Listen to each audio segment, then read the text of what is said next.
내용 증명을 통해서 먼저 법적 조치를 예고하는 것만으로도 위자료 금액을 판결문보다 훨씬 더 많이 받을 수가 있습니다. 안녕하세요. 대한변호사협회 인증 이혼 전문 박상희 변호사입니다. 상간자 소송을 제기하기 전에 간편하게 내용 증명으로 돈을 받을 수 있지는 않느냐, 이런 질문들을 많이 하셔서 오늘은 내용 증명을 통해서 돈을 받을 수 있는지에 관해서 말씀드리겠습니다.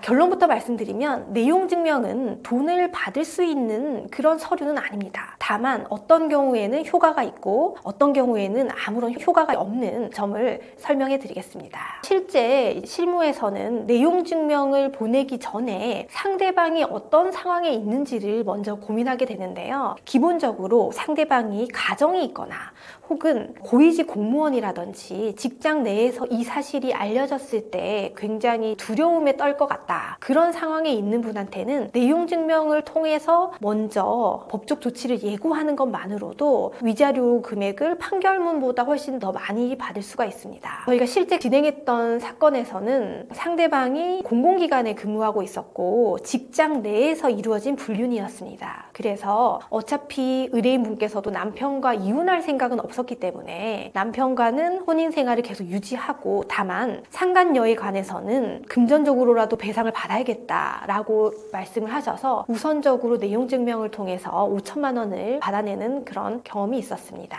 그런데 이런 경우는 극히 예외적인 케이스고, 보통 일반적인 불륜 피고 같은 경우에는 내용 증명을 보낸다고 해서 눈 하나 깜짝 하지 않는 경우도 굉장히 많습니다. 이런 경우에는 뭐 어떻게 할 건데, 네가 법적 조치를 한번 해봐라, 나도 거기에 맞춰서 대응하겠다, 어차피 돈 주면 끝 아니냐 라고 이렇게 좀 무대뽀로 나오는 경우도 있습니다.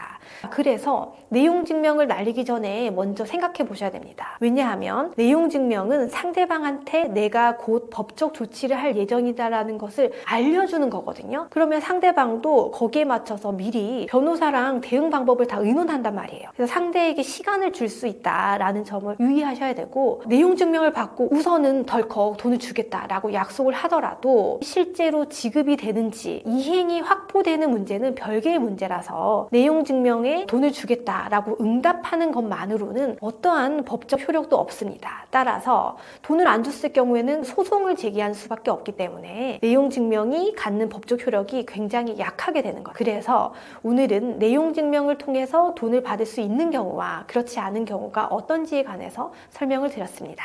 감사합니다.